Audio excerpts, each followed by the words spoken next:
హరి ఓం.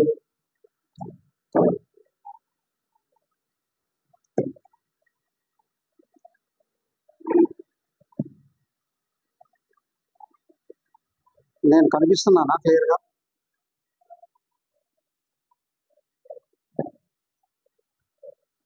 Light light నీడ లేదు కదా, నీడ లేదు కదా.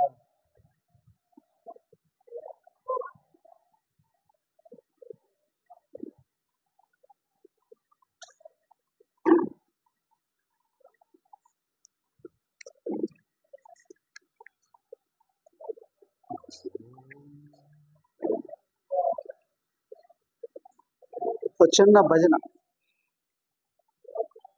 ఎందుకయ్యా సాంబ శివ ఎవరు నీ కొనే పేరయ్యా,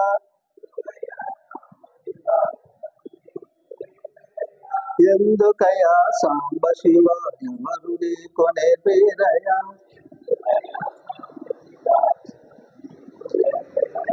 ఈ అల్లరి చేతలు ఈ బూడిద పూతలు,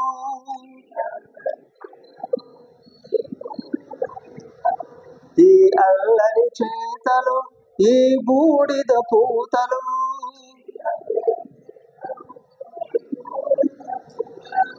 ఎందుకయ్యా సాంబ శివ ఎవరు నీ కొనే పేరయ్యా,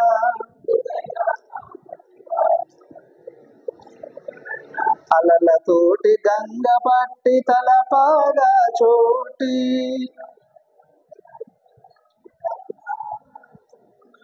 అలలతోటి గంగ పట్టి తలపాగా చోటి,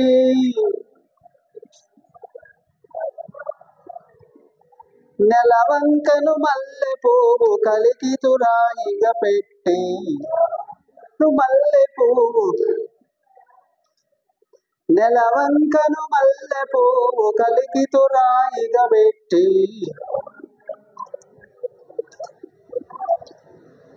ఎందుకయ్యా సాంబ శివ ఎవరు నీ కొనే పేరయ్యా,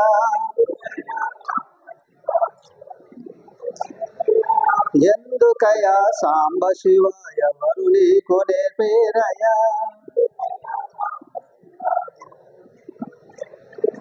ఈ అల్లరి చేతలు ఈ బూడిద పోతలు,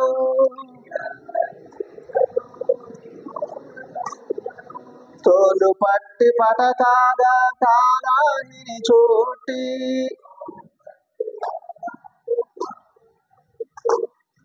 తోలు పట్టి పటకాగా కాలాగిని చోటి,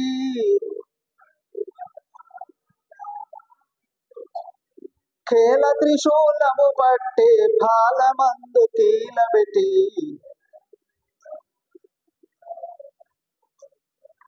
కేల త్రిశూలము పట్టి పాలమందు కీలబెట్టి, బట్టి ఎందుకయ్యా సాంబ శివ ఎవరు నీ కొనే పేరయ్యా,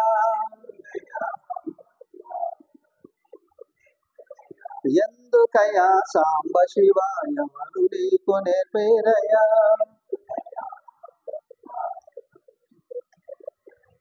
రుద్రుడవో కారుణ్య సముద్రుడవో హర హర హర,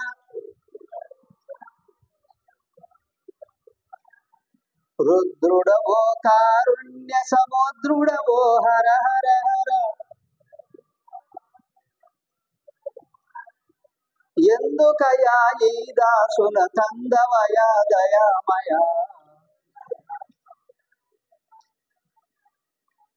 ఎందుకయ్యా ఈ దాసుల కందవయ దయామయ,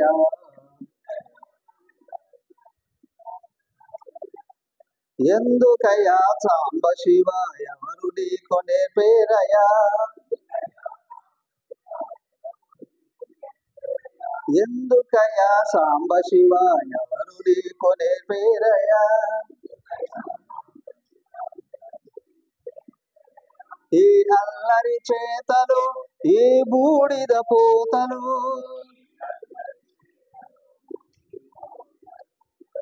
ఈ అల్లరి చేతలు ఈ బూడిద పూతలు,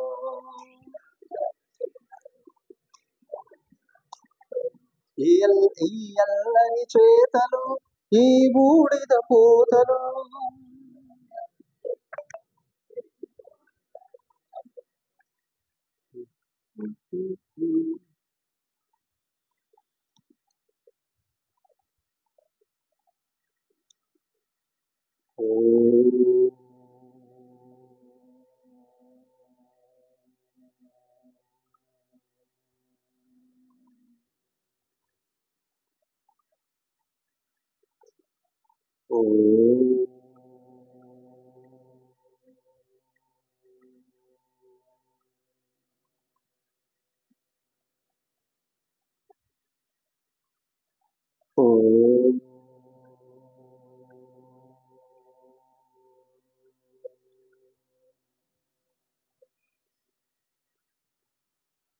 ఓం సహనావతు సహనౌ భునక్తు సహ వీర్యం కరవావహై తేజస్వినావధీతమస్తు మా విద్విషావహై. ఓం శాంతి శాంతి శాంతి. ఓం గురుర్బ్రహ్మా గురుర్విష్ణుః గురుర్దేవో మహేశ్వరః గురురేవ పరం బ్రహ్మ తస్మై శ్రీ గురవే నమః.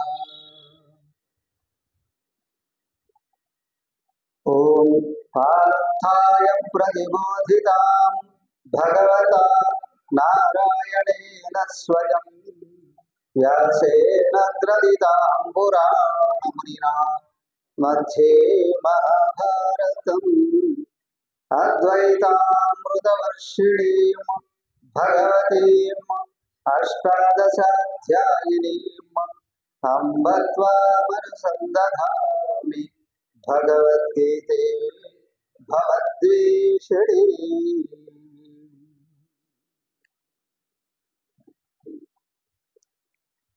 శ్రీమద్ భగవద్గీత 2వ అధ్యాయం 7వ శ్లోకం వరకు వచ్చాం.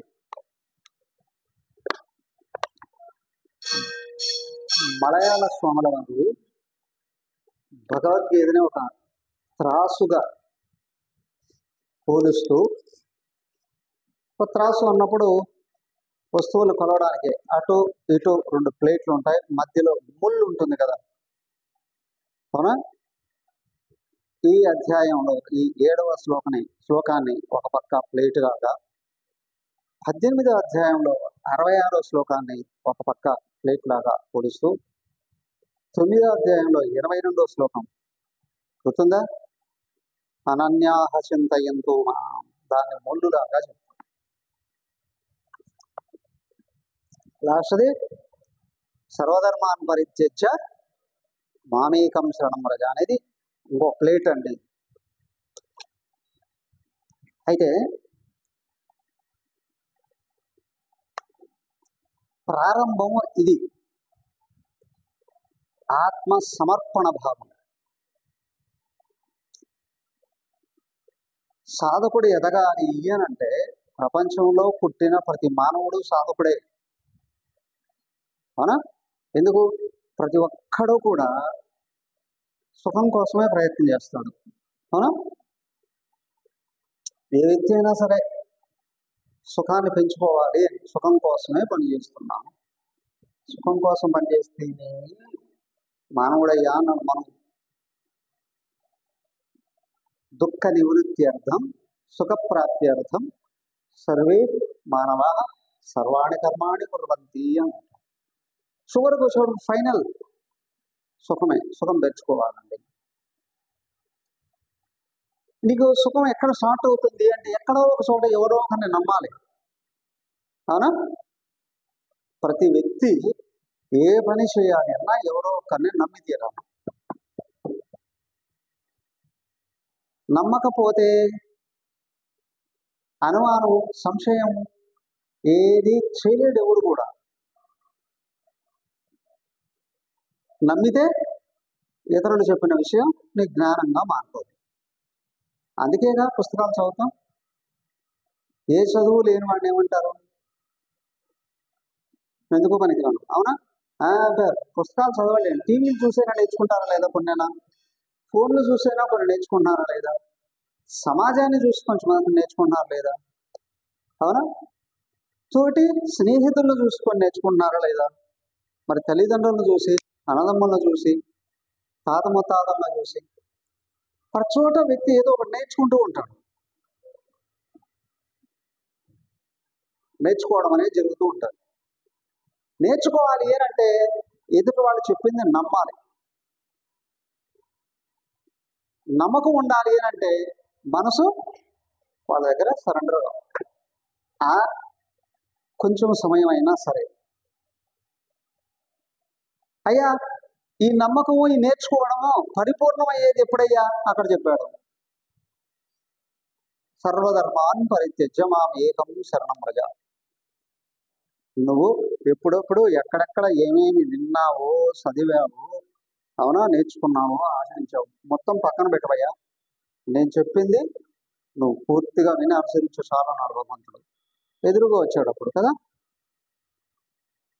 అర్జునుడికి కూడా అంతవరకు కృష్ణుడు గొప్పవాడు అని తెలుసు, కానీ కృష్ణుడు భగవంతుడు అనే భావం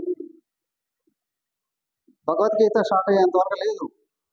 స్టార్ట్ అయిన తర్వాత కూడా ఏమంటాడు ఆ 3వ అధ్యాయంలో, ఏంటయ్యా ఒకటి గొప్పదని అంటున్నావు, ఇంకొకటి నన్ను ఆచరించమంటున్నావు, అసలు నువ్వు చెప్పే దాని మీద నీ క్లారిటీ ఉందా? 3వ అధ్యాయంలో ప్రశ్నించాడు కదా.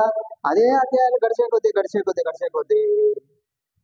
11వ అధ్యాయం దగ్గరికి వెళ్ళేటప్పుడు 10వ అధ్యాయంలో అన్నాడు, నాకు మోహం పోయిందయ్యా, కానీ నువ్వు చెప్పేది నాకు నమ్మకం ఉంది, కానీ నువ్వు చెప్తున్నావే పరమాత్మవు అని నాకు ఒకసారి నీ రూపాన్ని చూపించవయ్యా అన్నాడు. 11వ అధ్యాయంలో చూపించాడు. ఎప్పుడు చూపించాడో అక్కడి నుంచి పరమాత్మ, పరంధామ, పరమేశ్వర, మన విశ్వరూప, విశ్వాధార, విశ్వేశ, విశ్వనాథ అనడం మొదలుపెట్టాడు కదా 11వ అధ్యాయం. అంటే ఈయనకు అర్థమైంది ఈయన పరమాత్మ అని.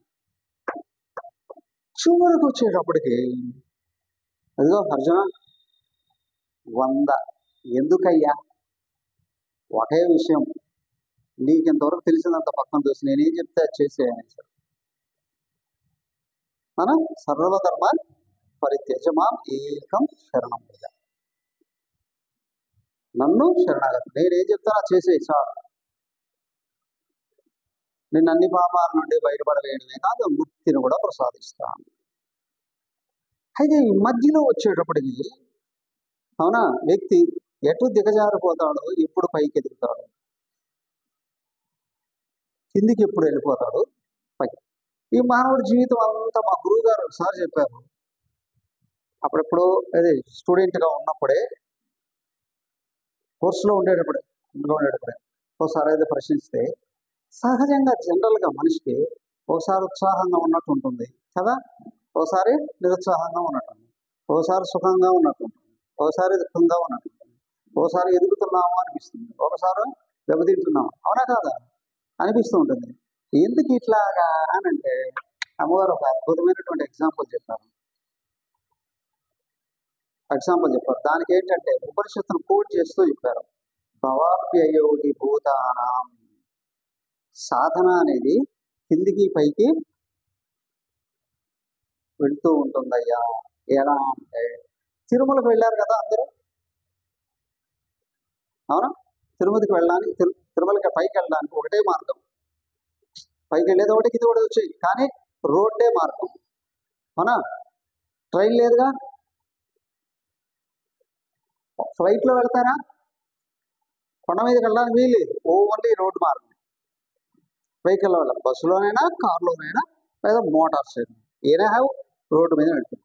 రోడ్డు పై కొండ మీదకి ఎక్కుతున్నాం కదా, పైకి ఇట్లాగే వెళ్ళిపోతూ ఉంటుందా, ఆ రోడ్డు అలా వెళ్తుంది, మళ్ళీ కొంచెం కిందికి దిగినట్టు ఉంటుంది, కొంచెం పైకి ఎక్కినట్టు ఉంటుంది, కొంచెం కిందికి దిగినట్టు ఉంటుంది, కొంచెం సైడ్కి వెళ్ళి, అవునా కదా, గుర్తుంది కదా. ఒకసారి పైకి వెళ్ళిపోతున్నట్టు ఉండదు, కొద్దిసేపు దిగినట్టు ఉంటుంది, సో పైకి ఎక్కినట్టు ఉంటుంది, కొంచెం పక్కకి వెళ్ళినట్టు ఉంటుంది కదా. అలాగా ఆధ్యాత్మిక సాధన కూడా అలా ఉంటుంది. అర్థమైందా? కారణం ఏంటంటే బాగా గుర్తుంచుకోవాలి, ఏంటి అని అంటే, ప్రపంచంలో తిరుగుతూనే ఉంటాం కదా, బతికినంత వరకు కదా. ప్రపంచాన్ని నమ్మి, ప్రపంచం చేత ఆకర్షించబడి, ఈ ప్రపంచంలో గొప్పవాడు అనిపించుకోవడమే, లేదా ప్రపంచంలో బాగా సంపాదించుకొని అనుభవించడమే గొప్పతనము, నిజమైన జీవితం అని ఎవడైతే అనుకుంటాడో వాడికి లోపల సుఖం జారిపోతూ ఉంటుంది. అదే రోడ్డు కిందికి వెళ్ళిపోతుంది.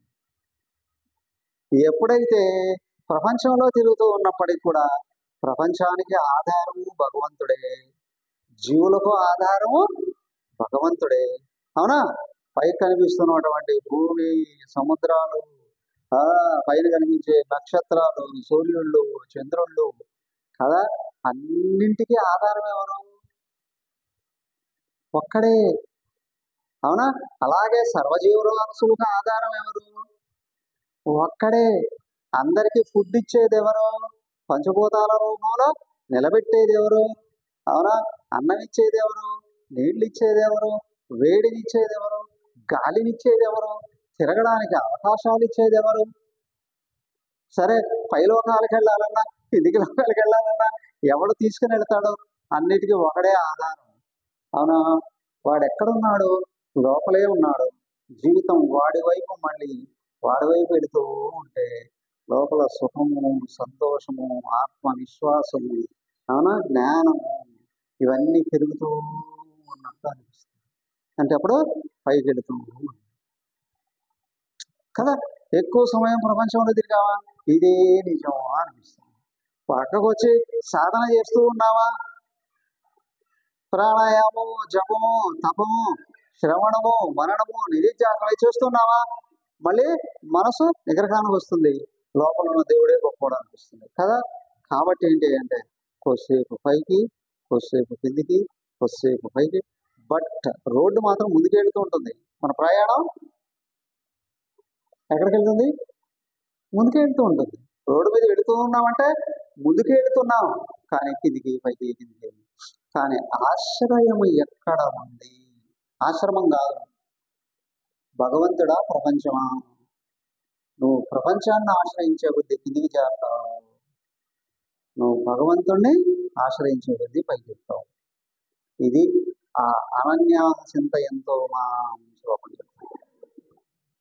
అనన్యా మాం చింతయంత, నన్ను తప్ప వేరే వాడిని ఆశ్రయించకుండా ఉంటే, అన్యా ఆశ్రయంత, నన్ను తప్ప వేరే వాడిని ఆశ్రయిస్తే కిందికి వెళ్తారు. అనన్యాశ్చింతయంతో మాం ఏ జనా పర్యుపాసతే తేషాం నిత్యాభియుక్తానాం యోగక్షేమం వదామ్యహం. నన్నే ఆశ్రయించి కదా, అద్భుతంగా చెప్పాడు అంతకుముందే. నీ తల్లిని నేనే అనుకో, తండ్రిని నేనే అనుకో, నీ తాతను నేనే అనుకో, కర్మఫల ప్రదాతను నేనే అనుకో. అవునా? నీకు జీవనము నేనే అనుకో, నీకు జ్ఞానము నేనే అనుకో, నీకు ముక్తి నేనే అనుకో, నీకు స్నేహితులు నేనే. అంతేకాదు, నీకు ఇల్లు నేనే అనుకో, నీకు వస్తువులు నేనే అనుకో. ప్రతి ఒక్కటి సర్వాన్ని నా నుండి గుర్తిస్తే, నా రూపంగా గుర్తిస్తే, నన్నే ఆశ్రయిస్తే ఈ జన్మలో ఎక్కడే ముక్తుడు అవుతావు. ఆ శ్లోకం నువ్వు ప్రపంచాన్ని ఆశ్రయిస్తే కిందికి వస్తూ ఉంటావు, వెనక్కి వెళుతూ ఉంటావు. నువ్వు పరమాత్మను ఆశ్రయిస్తే పైకి వెళుతూ ఉంటావు, ముందుకు వెళుతూ. 3 శ్లోకాలు. పరమాత్మను ఆశ్రయించావా, సర్వధర్మాన్ని పరిత్యజించే వైపు వెళతావు. నువ్వు ప్రపంచాన్ని కానీ ఆశ్రయించావా, మళ్ళీ వెనక్కి వచ్చేస్తావు, మళ్ళీ వెనక్కి వచ్చేస్తావు. బలిచక్రవర్తి ఆ టైంలో ప్రతి ఇంట్లో వేద పారాయణం జరిగేదట. అవునా? బ్రాహ్మణులను కూడా గౌరవించేవాడు, సజ్జనులనే గౌరవించేవాడు. కానీ బలిచక్రవర్తిని తొక్కి పారేశాడు ఆయన. అవునా? బ్రహ్మదేవుడు అడుగుతాడు, అయ్యా బలిచక్రవర్తి వేదాల్ని వదిలిపెట్టలేదు, వేదవిహిత కర్మల్ని వదిలిపెట్టలేదు, సత్పురుషుల్ని గౌరవించాడు. పైగా గురువు వద్దంటూ ఉన్న నీ గుడిని మొత్తం ప్రదానం చేశాడు కదా. అలాంటి బలిచక్రవర్తిని నువ్వు 3 లోకాల కిందికి ఎందుకు తొక్కేశావయ్యా, నాకు అర్థం కాలేదు అని అంటాడు.